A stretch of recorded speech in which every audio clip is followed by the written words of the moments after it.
Bonjour Christian Baptiste, vous êtes rapporteur de Bonjour. l'émission, rapporteur spécial de l'émission Outre-mer. On sait que vous avez dit pour qu'on se retrouve avec un budget qui déshumanise et qui rabote à l'aveugle. Vous voulez dire justement que les territoires, qu'il sera difficile de prévoir les pertes pour chaque territoire. C'est un peu le message que vous vouliez porter lorsque vous avez prononcé cette phrase.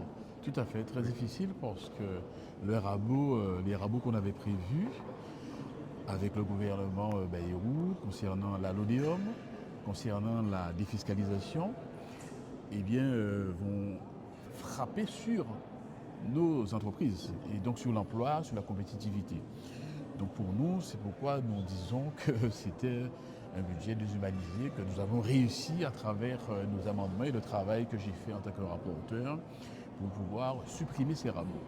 Est-ce que vous êtes favorable à une autonomie fiscale des territoires? Certains parlementaires ultramarins le souhaitent et le réclament. Est-ce que vous êtes favorable à cette autonomie fiscale des territoires? Mais je pensais que je vous l'avais déjà dit, mais depuis toujours. Pour une question très simple, on ne peut pas avoir un développement économique ou une autonomie, économique sans autonomie fiscale. Et déjà, à une échelle simple, au niveau de nos collectivités, on a raboté de plus en plus la fiscalité de nos collectivités. Et d'accord, administrativement, vous avez l'autonomie financière, mais en réalité, quand vous n'avez pas d'autonomie fiscale, forcément, vous n'avez pas tous les moyens. C'est vrai qu'il faut encore explorer. Les collectivités ont pas mal, au niveau fiscal, au niveau local, peut-être les taxes sur le stationnement et autres. Mais d'une manière générale, oui, on ne peut pas avoir une véritable autonomie financière si on n'a pas d'autonomie fiscale. On va revenir au budget. Alors les coupes budgétaires prévues par les lois de finances sont encore plus catastrophiques qu'en Outre-mer, où la situation est déjà effectivement très compliquée, dégradée. Les élus ultramarins dénoncent l'absence de volonté politique. Est-ce que vous aussi, vous confirmez, vous souscrivez à cette absence de volonté politique du gouvernement? Mais tout à fait. Et cela s'explique par, en réalité, un système qui reste colonial. Et cette volonté, elle n'a jamais vraiment existé. Et même s'il y a eu la départementalisation avec des clauses pour l'égalité sociale, mais il n'y a pas eu de clause véritablement pour le développement économique. Et en réalité, il y a eu des dispositions qui ont été prises historiquement, notamment le BILIDOM. On a dévitalisé nos territoires, ça je le dis, je le répète. Et donc cette volonté, elle vient de ce système-là. Et je suis tout à fait d'accord. Maintenant, il faudrait une vraie loi-programme pour le développement économique de nos territoires. Alors la dernière loi programme digne de ce nom remonte à 2012, je crois. C'était sous la présidence de François Hollande. Diriez-vous que justement que ce gouvernement manque d'ambition pour les Outre-mer? Mais bien sûr, tous les gouvernements manquent d'ambition parce que nous sommes un territoire particulier. Il faut qu'on le comprenne bien. Pourquoi on parle de retard de développement? Pourquoi on dit que nous n'avons pas des équipements structurants? Parce qu'en réalité, le développement économique part de l'aménagement du territoire, part des équipements structurants au niveau de la santé, au niveau de l'éducation, au niveau de l'emploi, du travail, c'est-à-dire des entreprises qui embauchent. Et cette politique n'a jamais été mise en œuvre dans nos territoires avec le système que nous connaissons. Alors au-delà du fait d'avoir une loi programme dans ce système actuel, certes, bon, mais nous pouvons aller plus loin, d'avoir une véritable autonomie politique et qui nous permettrait de déboucher d'ailleurs sur une véritable autonomie fiscale. Justement, Christian Baptiste, on va revenir sur la mission Outre-mer pour laquelle vous êtes le rapporteur. Le gouvernement, justement, voulait raboter à hauteur de 800 millions d'euros à travers les deux dispositifs phares de la mission Outre-mer, qui sont les dispositifs fiscaux. Oui. Des dispositifs, alors qui ne sont certes pas forcément sans critique, vous l'avez dit, Tout à fait. ça peut être révisé.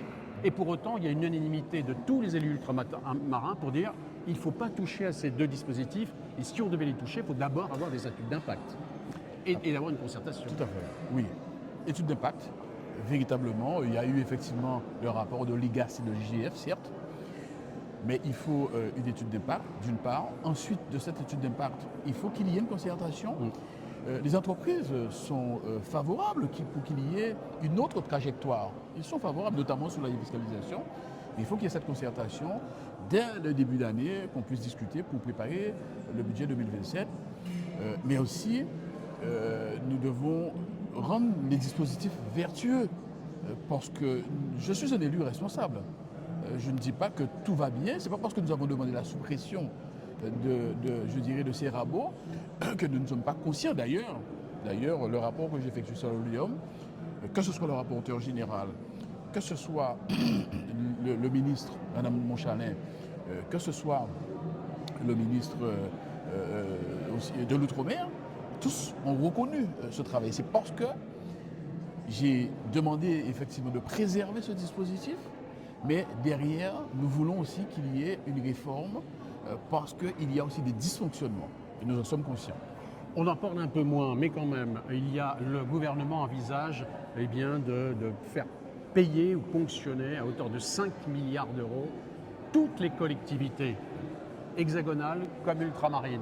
Ces 5 milliards d'euros, est-ce que les collectivités, les communes, les régions et départements d'outre-mer peuvent, entre guillemets, contribuer à l'effort national ou pas selon vous? Non, pas nos territoires dits d'outre-mer.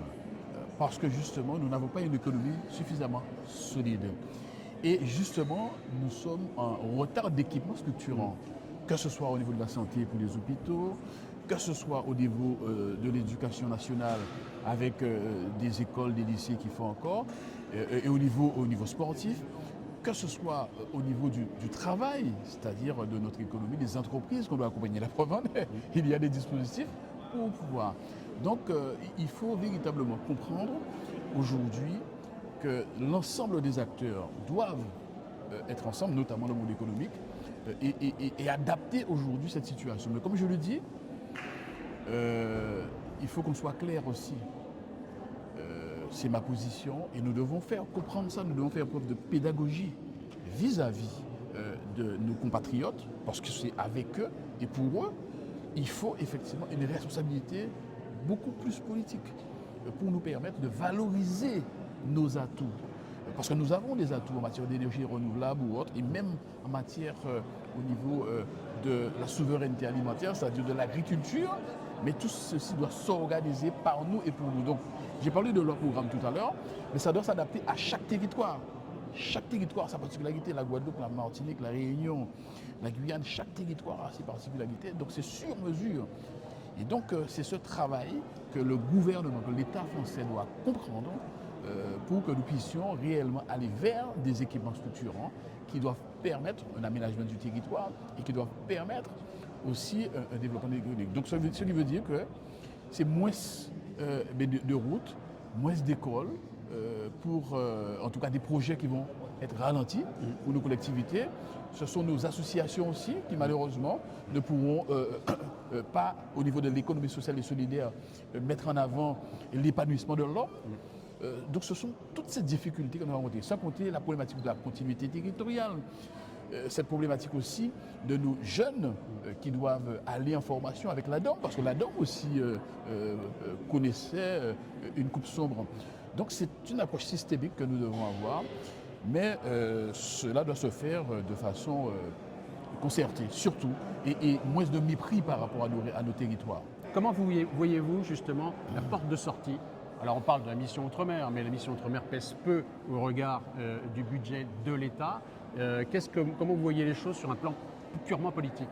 Moi, en tant que rapporteur au niveau du Palais Bourbon, de député, j'ai adressé le rapport que je devais présenter pour la deuxième partie, mais que je ne peux pas parce que la première partie n'a pas été votée, que je devais présenter en séance. Ensuite, l'ensemble des amendements, de mes amendements qui ont été adoptés, je l'ai aussi adressé à l'ensemble des collègues ultramarins qui sont sénateurs, pour qu'ils puissent représenter ces amendements, pour leur inspirer. Donc nous attendons malheureusement, parce que l'examen va commencer au niveau du Sénat la semaine prochaine, peut-être qu'on n'aura pas le temps d'échanger, de se rencontrer vu les agendas, mais j'ai envoyé mon rapport en tant que rapporteur, mais aussi tous les amendements qui ont été adoptés pour qu'ils puissent s'en inspirer et puis que le Sénat comprenne bien ce que nous avons proposé et ce qui a été décidé, qui a été accepté d'ailleurs, quasiment à l'unanimité, que ce soit en commission ou que ce soit au niveau, pour la première partie en tout cas, au niveau de l'hémicycle, eh bien, que ces dispositifs soient maintenus, car le Sénat aura cette grosse responsabilité, grande responsabilité, risque d'avoir un budget tout aussi déshumanisé qui nous a été présenté par le gouvernement Bayrou. Et merci Christian Baptiste de nous Je vous avoir en prie, accordé c'est moi. cet entretien donc à C'est moi Outre-mer qui de vous Première. remercie. Merci.